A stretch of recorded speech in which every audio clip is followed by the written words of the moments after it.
Oh, dev blog.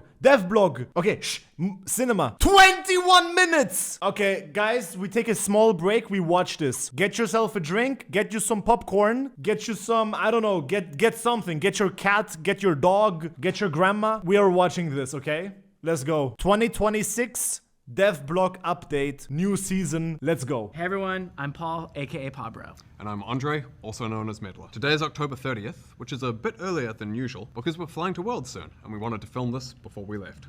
This is our last dev update of the year, and before we get into some of the things you'll see in Season 1 2026, we wanted to thank you all for being on the journey with us this year. If I'm not interested in something, I'm gonna skip it. So like Aram, I don't give a fuck. I'm gonna skip that. As always, we want to show some love for your passion, for keeping us honest, and for making working on this game so worth it. Now, in January, we'll be back to talk more about Season 1, as well as a little bit of what to expect for the rest of 2026. Oh yeah, overall. Season 1. Okay, For yeah. now, We learned a lot this year about seasons. Many of you liked what came with the themes, the map art updates, metagames, new champions, and champ updates overall, for example. But we also saw that if we leaned too hard into a region, it could feel very one note, especially when it comes to skins. And as it turns out, there is too much of a thing like Noxus. a lot of That's red what and we white. talked about earlier with the Noxus map being too much, so the Demacia map is gonna be a bit less. We'll continue to find the right balance for thematic seasons moving forwards. Speaking of which, it's time to talk about Season 1 of 2026. For this, we wanted a contrast from 2025, you know, with its ancient danger, a dark end, and quite a bit of scheming throughout. So next year, we want to kick things off with themes of unity, hope, and justice, with a drop of righteous judgment thrown in there for good measure. Ah, cool. So that means Petrocite, gold, and blue accents on the map, as well as some Demacia-themed skins, including some champions reimagined as Demacians, with plenty of non-Demacia skins for some variety. That also means that the yearly cinematic in January will feature Demacian champions. We're going back to old school Demacia this time, back in time to what some might consider the golden age of Demacia, when it was a beacon of hope Looks. and a bastion of justice. Hey, Andre, are we forgetting something? I don't think so. You sure? Nah, yeah, let's keep going. I don't want this to drag on. Anyway, we have a range of Summoner's Rift changes that the team will talk about in a moment. And this year, we'll also talk about some updates to Swift Play. With that, we're going to hand it over to Riot and Step, Swift and Freak, Play. who will walk you through some of the Summoner's Rift changes coming in January. Hey everyone, I'm Riot and Step. And I'm Freak. Come on, Freak, put the jacket on. You're not owner. You're not owner, bro. He's wearing the jacket like owner. You're not owner, bro. And we're here to talk to you about the Summoner's Rift gameplay changes coming in January. Over the last few years, League has been largely about team fighting over neutral objectives, fighting around grubs, dragons, or that vision ward you just placed around grubs or dragons. And while we know 5v5s make for some of the highest highs, we want to swing back towards a state where more strategies like splitting or sieging are more viable. So we're making some changes to major neutral objectives, towers, and minions in order to do just that. Additionally, we're making adjustments to roles so everyone has an appropriate impact on the outcome of each game, because right now, some lanes are much better at turning a winning lane into a winning game. We also have some delightful I wonder what lane he's talking about. Top lane, right? Top lane wins games. 1v9. Right? The first thing you'll notice in January is that the game starts faster. We want to reduce downtime after you load in, so minions and basic jungle camps first spawn 35 seconds earlier than they do today. You'll still be able to pull off early invades, but you'll have to be much more decisive when you Is this Swift Play or ranked? load in. We're also making some changes to Vision. It's an incredibly powerful tool in League, but right now it feels monopolized by supports and sometimes by junglers. We want to make effectively warding the map easier to learn for everyone, and give more opportunities and power towards drops by pushing champions, especially mid and top laners who are side laning later in the game. So, we're adding Phaelites, locations that grant That's what that was! temporary bonus vision to wards with unique bonus vision areas for each spot.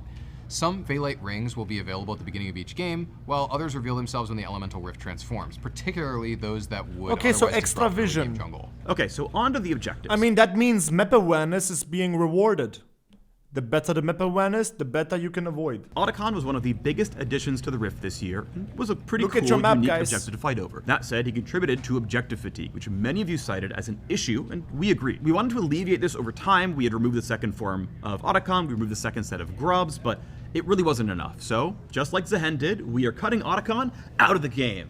That includes Blood Roses and the petals with them. Oh, just completely gone? What? Not even a revamp? No update? No change? Just gone? That said, let us know what you think about That's limited time it? gameplay changes and if there's something you'd like to see more of.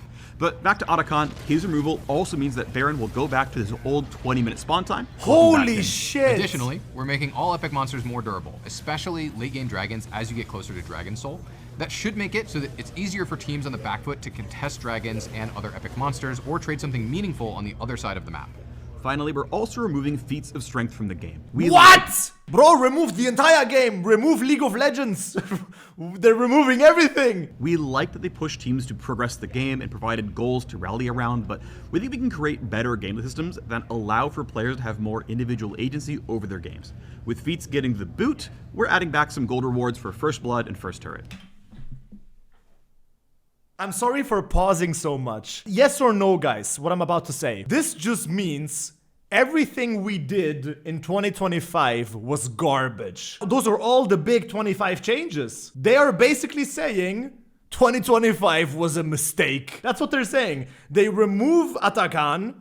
They removed the whole system with the grubs and the second spawn grubs and whatever. Now they push back, they remove feats of strength, they bring back Baron to 20 minutes. This is like season 14 again. Holy shit, they're removing everything. Another way we're looking to improve sieging is with a new mechanic called Crystalline Overgrowth, which is kind of like a universal demolish effect. Crystals will build up on towers over several minutes, and when hit, they're consumed to deal damage based on how much buildup has accumulated. This should help enable pushing windows in more situations, even if you're behind or don't have the highest DPS. Demolish will be sticking around, but will be simplified to a good old 3-hit passive. We love 3-hit passive. Fiora E. Jing, jing, jing, boom! Oh, hell nah. Demolish having a long ramp up used to be a good counter. Now it's just on hit, 3-hit on hit. You can do it on Aatrox. You can take that on Aatrox, maybe. Maybe. Maybe not. Holy shit. Turret plates will now stay on outer turrets permanently and will be added to the inner and inhibitor towers as well. What? We're doing this to create long-term piecemeal rewards for pushing. No matter what state the turret's in, you're likely to mine some gold by taking aggressive actions. We're not adding more gold to the map with these changes. Instead, we're going to be basically spreading out the current gold for killing a tower and splitting it across the plates. Okay, so they don't add value, they dilute it. They water it down. Okay, thank God. Thank God, I thought every plate 125. Okay, so plates are gonna be kinda worthless, a little bit. Further facilitate pushing, we're ramping up minion respawn rates in the late game to give more frequent access to sieging turrets. We're also adjusting late game home guards to swiftly take you to your most pushed minion wave in each What? Wait, what? So how much was that? Also adjusting late game home guards to swiftly take Imagine you're here and you have a guy running at you with home guard, bro. Until like the bush here. Until the bush on the left, you had home guard. What the fuck? most pushed minion wave in each lane. And finally, Nexus turrets will respawn with partial health missing.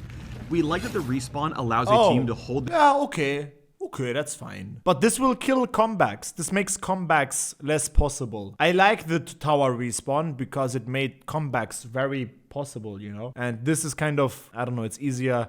Yeah, whatever. Their base for a while and not have to worry about getting backdoored by a Twitch, but with a full health respawn, it meant that it was honestly incorrect for a sieging team to finish killing the turret sometimes. Yeah. Now, for our biggest change for next year, role quests. When you load into the What game did he say? Sorry. Role quests. When you load into the game in January, top, bot, and mid lane will now have their own quests that reward unique power, similar to the jungle pet evolutions and the support item upgrades. What? You'll progress these new quests by killing minions, champions, plates, towers, or epic objectives. All the things you'd normally be doing in a game. You'll progress even faster by doing those in your assigned lane. Your quest is decided by which role you've been assigned in the lobby. So if you and a friend or a stranger want to change roles, make sure you do an official trade in champ select. One of our goals with these role quests is to buff top and bot carry relative to the other roles. Okay, and what do you get? The two weakest. And as a result, the quest rewards are going to be comparatively stronger for them. Now, let's get into the rewards which will be granted in a new role quest slot. Historically, top laners haven't always felt like they have the agency over the games that they deserved, even if they won their lane. And that's something we would like to change this season. Upon quest completion, top laners will receive pretty much summoner teleport for free on top of the 2 summoners they already chose.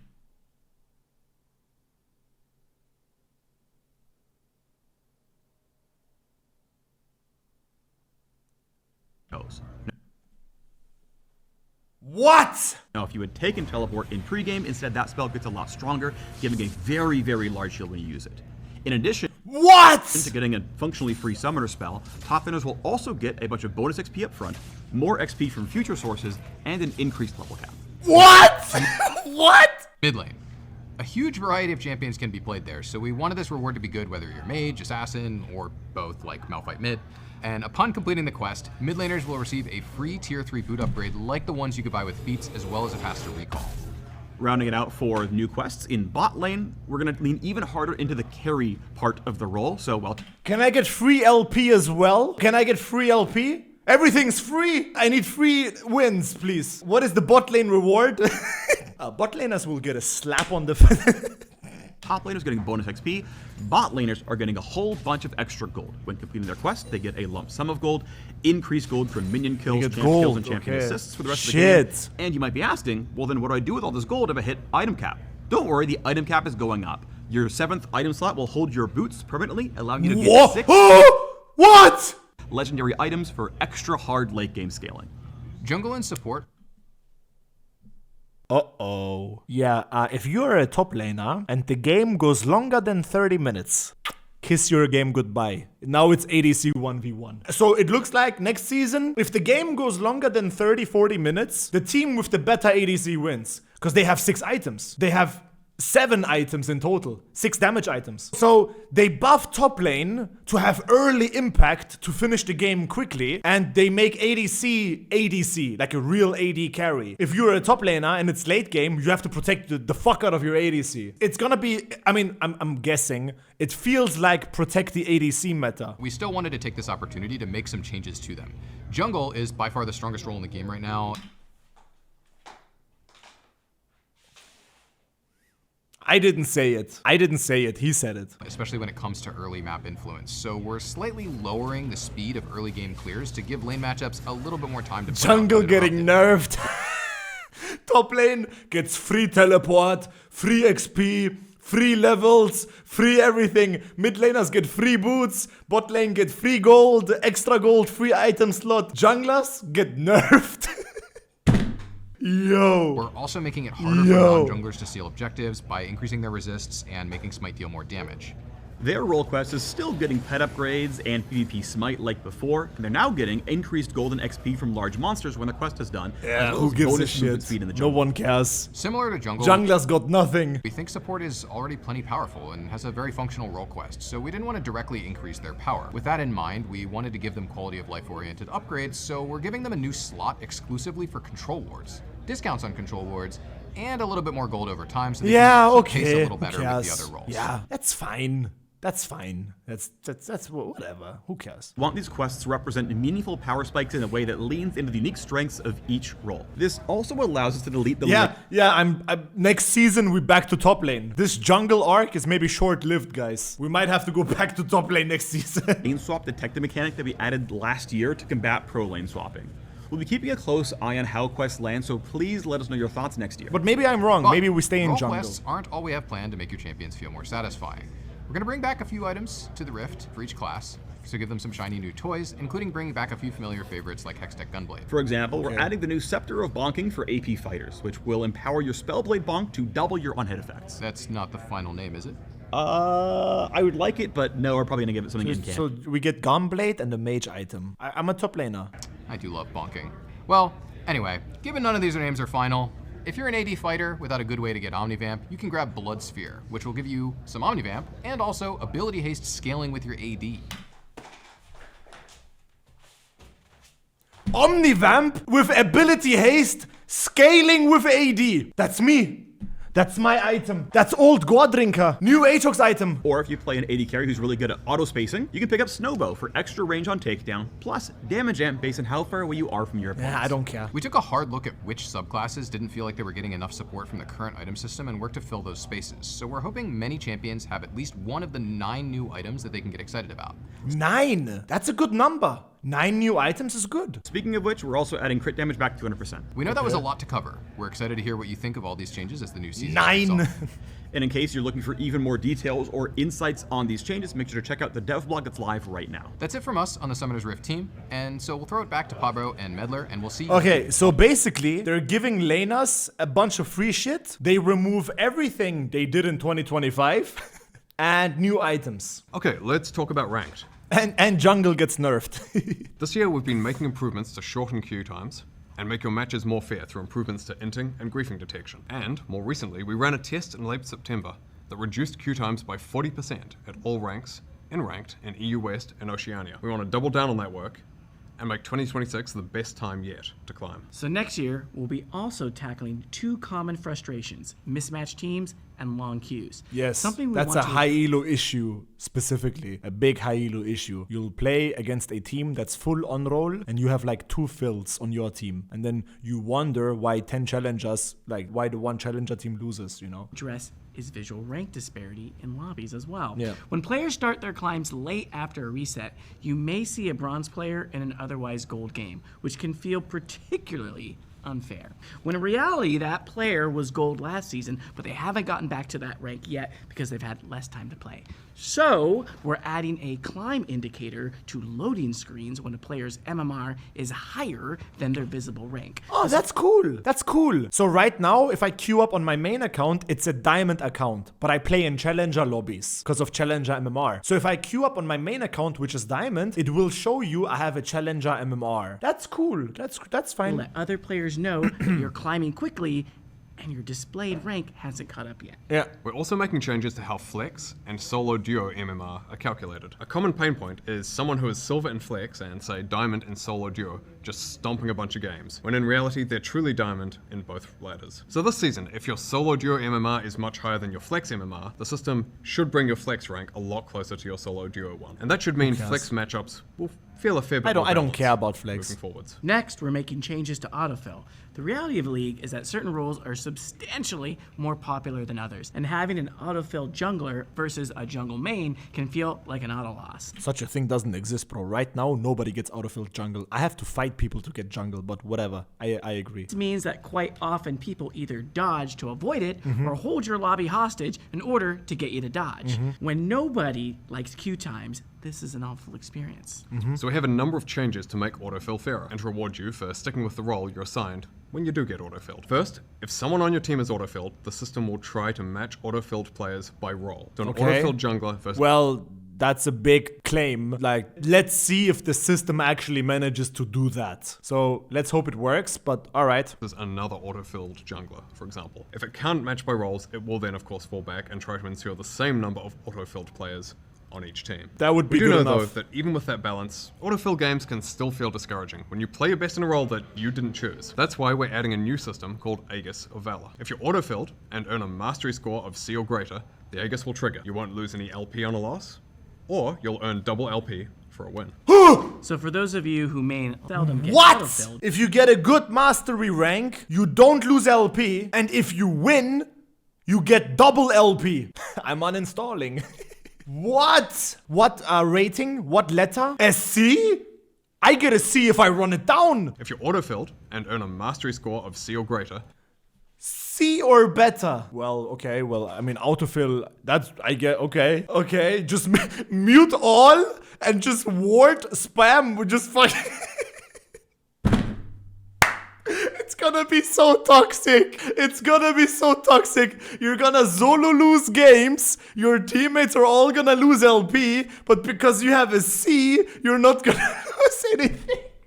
Yo, dude, you're gonna lose the game, but you will save your LP. Holy fuck. so for those of you who main less popular roles and therefore seldom get autofilled, first of all, thanks. We haven't forgotten about you. You'll still occasionally receive the Aegis benefit at about the same rate as other players because we want to reward the role heroes who keep the queue healthy. And Holy shit, I'm losing my finally, mind. This we is know amazing. How frustrating it is to be constantly returned to the queue because you get enchained dodges lobby after lobby. So we've made a few updates. first, after a positive response to our pilot test, we're removing the ability to ban a hovered allied champion, taking away an opportunity for a teammate to tilt off the planet. That's good. good. That's a good W. W change. Good. That's good. It before the match even starts. W change. And then second, dodging a lobby will no longer allow players to escape autofill. It'll just get carried over to the next lobby. We think that the Aegis of Valor should provide a solid reward for sticking around and trying. Holy shit.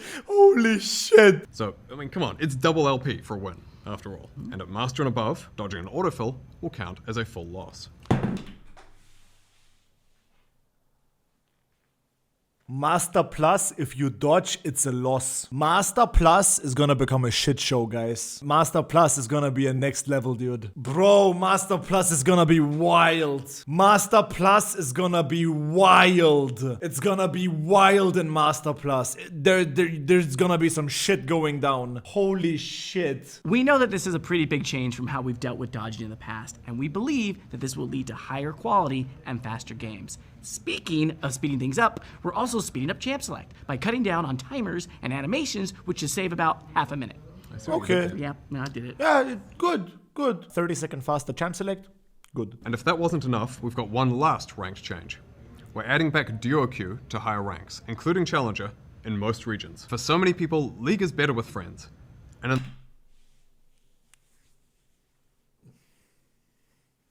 Challenger duo queue is gonna come. Holy fuck. I need a friend. I need a friend. It will be a bloodbath. It will be a bloodbath, guys. This season is gonna be fucking ridiculous. in the past, we disabled duoing at Apex tier ranks because it so often led to rank manipulation. Yeah, and it's just unfair. What if I get Hans Sama and Labrov on the enemy team, and my duo is like top lane Drutut with Rat IRL on support? The G2 duo queue is gonna 1v9, no? That's my kind of opinion, you know, that's how I see it, but whatever. But because of the improvements we mentioned earlier, as well as the ongoing work on boosting and ranked manipulation detection, we're confident that we can bring back high MMR duoing without it being so abused. So, call up your friends. It's duo time. Switching gears, let's talk It's about good Swift- for content. Hey, it's good for content. Is it good for the game? I don't know. It's good for content. Next season might be hell content. It might get real evil. People cannot dodge.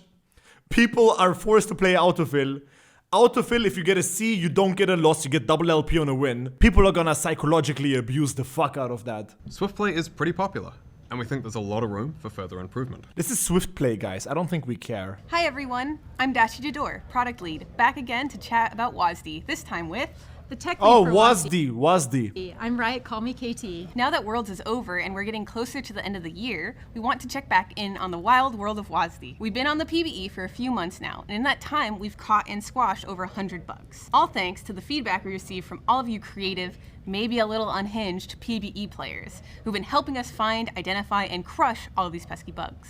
An extra special thanks to the players who are able to re-trigger the notorious new bug. Even beyond bugs, PvE players have been giving us great recommendations and requests. One Redditor recommended that we add an option to do a single button input to move at a 45-degree angle up and down the lane.